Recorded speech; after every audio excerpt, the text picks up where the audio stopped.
بسم اللہ الرحمن الرحیم۔ سرمایہ دارانہ نظام دین اسلام یا پھر فطری نظام کا متضاد ہے۔ سرمایہ دارانہ نظام انصاف و مساوات کا قتل ہے، اور سب سے دلچسپ بات یہ ہے کہ سرمایہ دارانہ نظام کی سب سے بڑی حمایت بھی دین اسلام سے ہی کی گئی ہے، اور مسلمان علماء نے ہی اس مردہ نظام میں جان ڈالی۔ یہ اس وقت کی بات ہے کہ جب چین سے سوشلزم اور سوویت یونین سے کمیونزم پوری دنیا پر چھا جانے کے نزدیک تھا، اور سرمایہ دارانہ نظام کے پاؤں اکھڑ چکے تھے۔ غریب تھا کہ دنیا کے غریب پوری دنیا کے امیروں، جاگیرداروں، صنعت کاروں کو حتمی شکست سے دوچار کریں۔ اس امر کی بہترین عکاسی علامہ محمد اقبال صاحب نے یوں کی ہے: جس کھیت سے دہقان کو میسر نہیں روزی، اس کھیت کے ہر خوشۂ گندم کو جلا دو۔ فرمانے خدا فرشتوں سے: اٹھو میری دنیا کے غریبوں کو جگا دو، کاخ عمرہ کے در و دیوار ہلا دو۔ گرماؤ غلاموں کا لہو سوزے یقین سے، کنجش کے فرومایا کو شاہین سے لڑا دو۔ آنی جمہور کا آتا ہے زمانہ، جو نقشے کہن تم کو نظر آئے مٹا دو۔ جس کھیت سے دہقان کو میسر نہیں روزی، اس کھیت کے ہر خوشۂ گندم کو جلا دو۔ کیوں خالق و مخلوق میں حائل ہیں پردے، پیرانے کلیسا کو کلیسا سے اٹھا دو۔ ایسے وقت میں امریکہ، برطانیہ، فرانس وغیرہ نے مسلمان علماء کو کٹھ پتلی بنایا اور سوشلزم کمیونزم کو لا دین قرار دلوایا کہ یہ نظام خدا کا منکر ہے، اور اپنے خدا کی حفاظت کا نعرہ لگایا، اور اس نعرے کا بلند ہونا تھا کہ پوری دنیا کے مسلمانوں نے سوشلزم اور کمیونزم کے خلاف اعلان جنگ کر دیا۔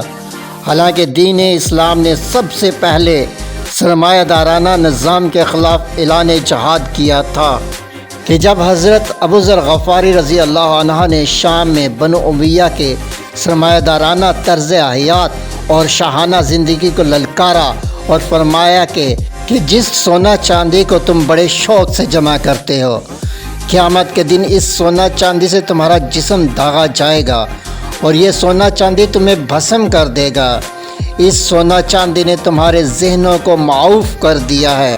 تمہیں یہ بھی یاد نہیں کہ تمہارے رسول کریم صلی اللہ علیہ وآلہ وسلم نے تمہیں سونا چاندی جمع کرنے سے منع کیا ہے۔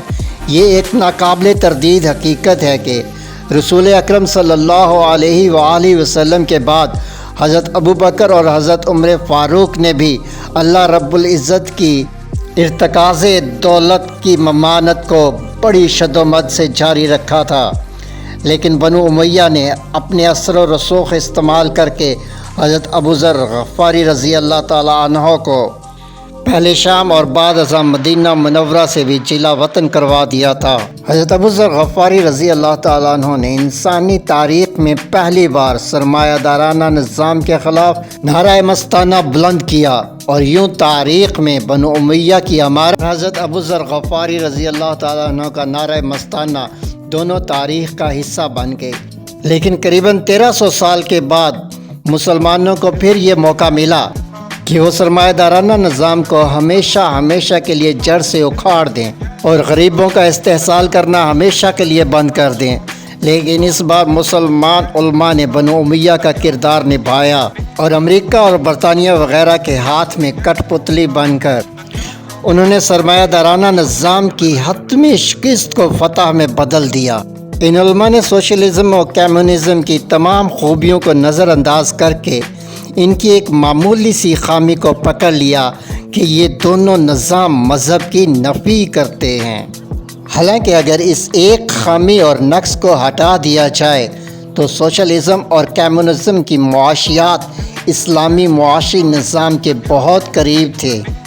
مسلمان علماء نے اس ایک خامی سے دنیا بھر کے مسلمانوں کے دل میں سوشلزم اور کمیونزم کے بارے میں ایسی نفرت بھر دی کہ جس نے سرمایہ دارانہ نظام کو ہونے والی یقینی شکست کو حتمی فتح میں بدل دیا، اور ہماری دنیا کے غریبوں سے معاشی انصاف کی جنت چھین کر انہیں سرمایہ دارانہ نظام کی دوزخ میں ہمیشہ کے لیے پھینک دیا۔ اور یوں مسلمان علماء نے اسلام میں حق ملکیت کی باطل تشریح کر کے سرمایہ دارانہ نظام کو ناقابل تسخیر بنا دیا۔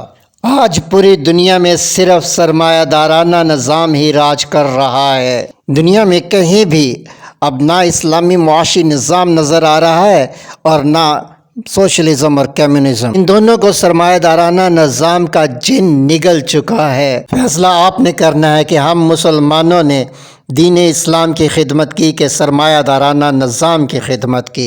ہم اگلی بار حق ملکیت کے موضوع پر بات کریں گے۔ آپ کامنٹس میں اپنی رائے کا اظہار ضرور کریں۔ چینل سبسکرائب کریں، بیل کا نوٹیفیکیشن آن کریں، شیئر کریں اور لائک کریں۔